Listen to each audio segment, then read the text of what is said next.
So a couple of weeks ago, I made an iceberg for my own fan game for FNAF called the Five Nights at Fredbears Iceberg for the second game. It hasn't, I don't know, if I just posted it to Reddit, it would only get like 5 upvotes. No one would give a shit. That's how all my Reddit posts go. So you know what? I'll just explain it here since I'm gaining a lot of traction recently. Consider this the 1000k. So, fuck, I don't know. It doesn't matter. It's time we explain this. Alright, let's start out with the first one. E-Man69 FNAF. E-Man69 FNAF is actually in Five Nights at Fredbears 2. But this actually refers to his antics online. He was included in the game as Emmanuel Rebecca's, as the person you see on the newspaper. That's all it refers to. Now, 2D game refers to the fact that Five Nights at Fredbears 2 was actually a 2D game before it became free roam. There was actually going to be a 2D remake of the Scratch game, but it was not working because the engine used to make it, FNAF Maker, just didn't work properly for it.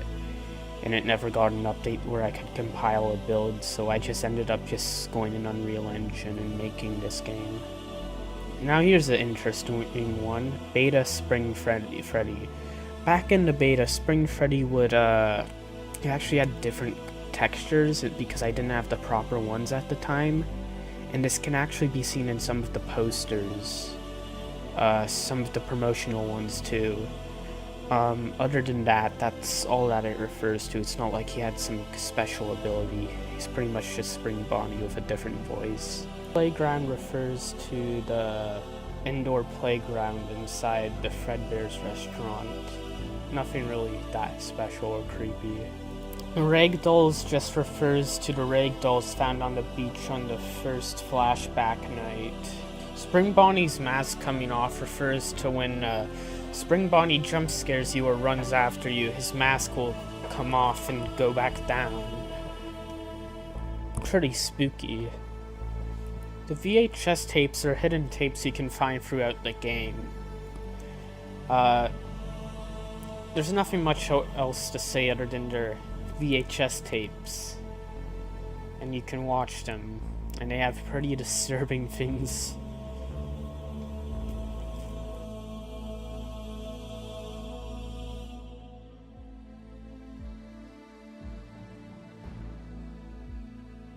The intro refers to the intro cutscene. The reason it's on the list, such a simple thing, is because, well, it cuts out accidentally due to a bug. Other than that, it just explains and sets the story in motion. Candles refers to the nice smelling candles you get on night 2.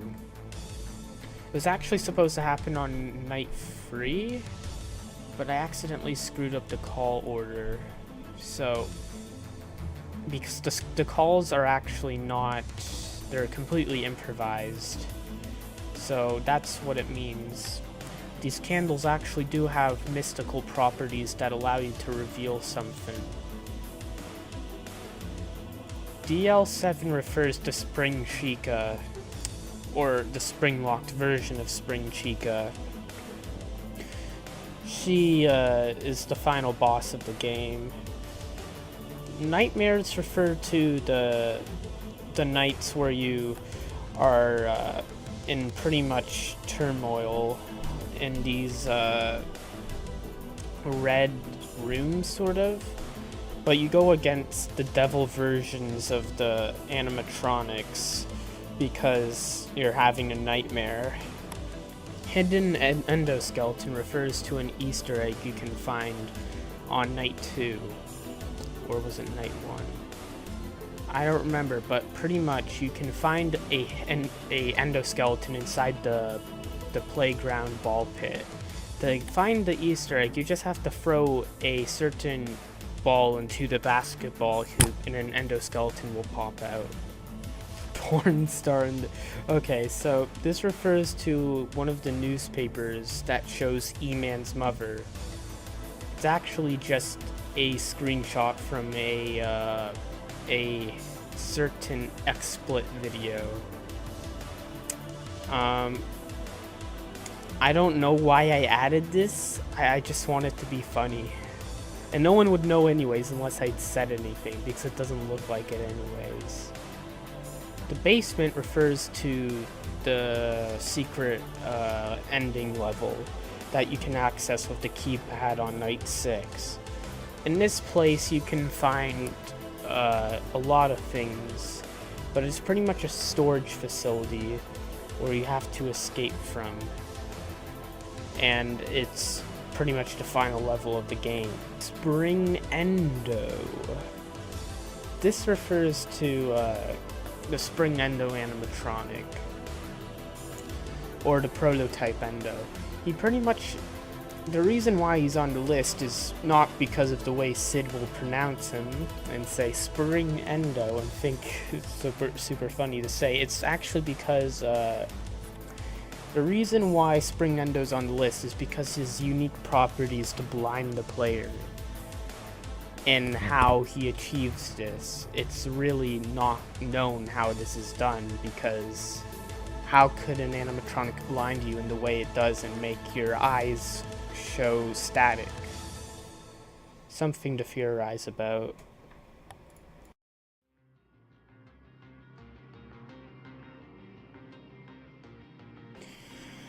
Now on to the waters. Alright, let's start with the simple one. Animatronics speak. So yes, the animatronics do speak. You can rarely hear them say lines when they're idle. And they use voices from YouTube, and I've credited them all, don't worry, I'm not some kid who just takes shit from the internet. Because I'm a kid, I don't know there's such thing as credits. But yeah, they will speak at times. Newspapers. It refers to the newspapers with the whole entire side story. It actually is the main story, but it pretty much explains DL7's backstory, pretty much. Prototype. Prototype is the true final boss of the game. You can find him during the basement level. He's pretty much a Fredbear endoskeleton. I don't have any pictures of him, but pretty much he tags along with Spring Chica to try and kill the player. Five Nights at Fredbears 2 represents depression. This can be attributed to the themes of depression that you see from the music, the dark lightings, the overall depressing tone. It's really what it's supposed to represent: depression and facing your fears.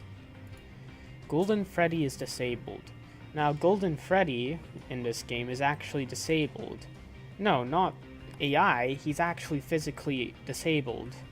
His jaw is broken. So I guess there's the disabled representation that those Twitterozzies always complain about. Disabled rights, even though they already have rights.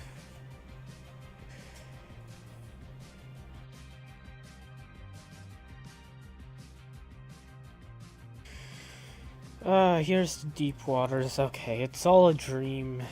Oh my god, I hate dream theories. They really just make the whole point of a story useless.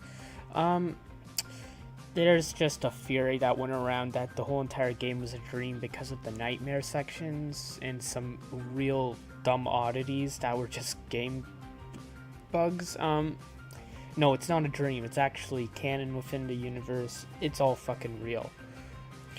Finally, something interesting. Del Poly Defense Unit 1 refers to a line that's heard on the basement night. Once you get to the side, the storage box room, you'll hear a light break, and then you'll lose almost all your health, and then a robotic voice says, Del Poly Defense Unit 1. This was actually supposed to say Deploy Defense Unit 1, which is Prototype.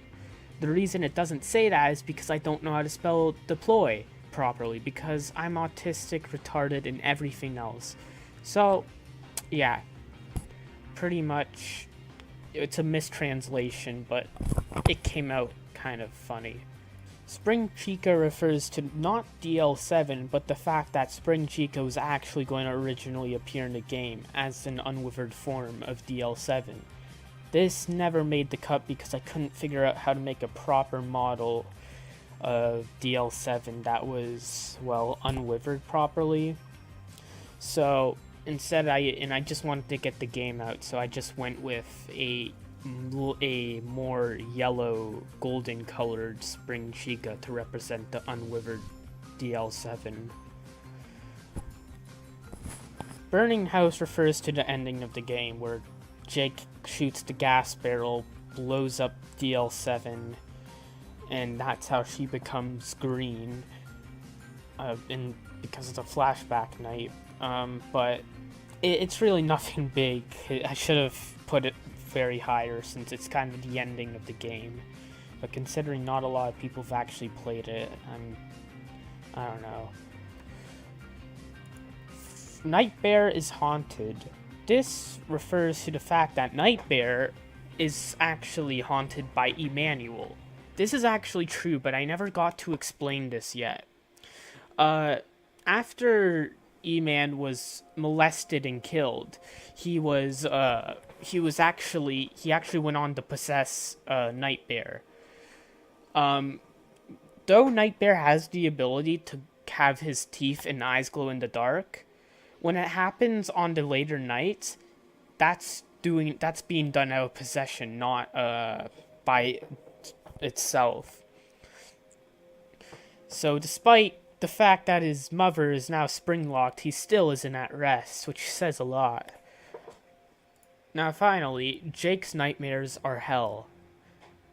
Yes, they are based off hell, because in Jake's nightmares, this refers to the fact that the whole entire place starts to slowly turn red. The animatronics there are literally called devil animatronics, and they literally have flames for teeth.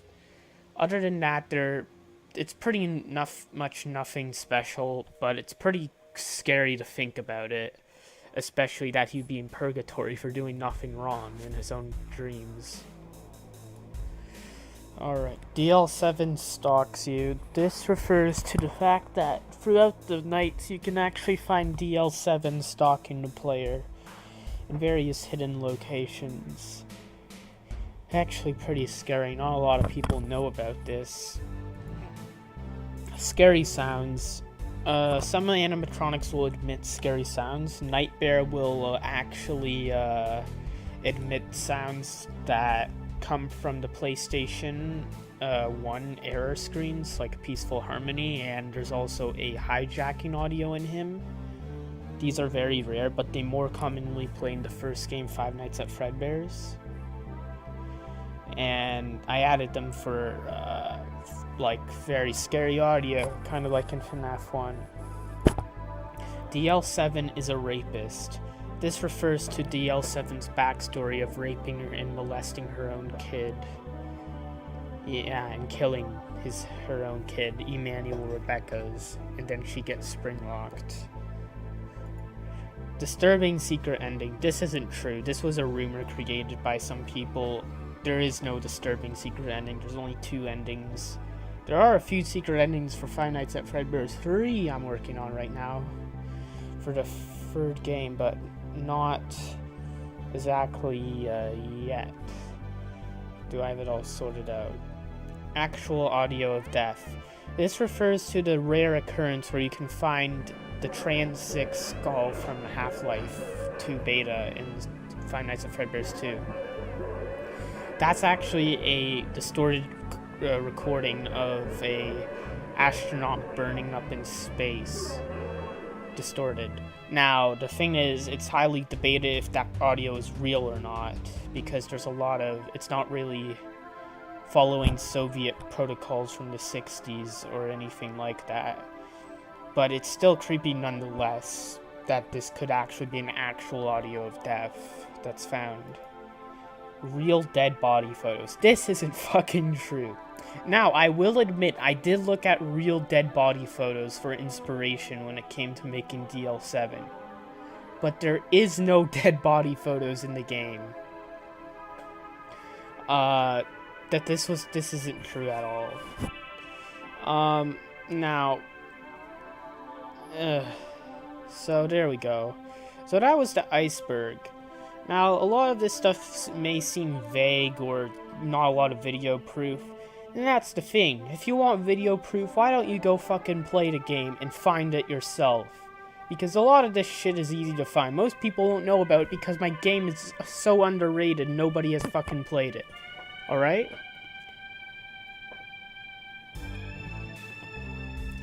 This game hasn't been played by a lot of people. For some reason, everyone wants to play Bring Them Eternal Rest. I want them to play FNAF Five Nights at Fredbears 2.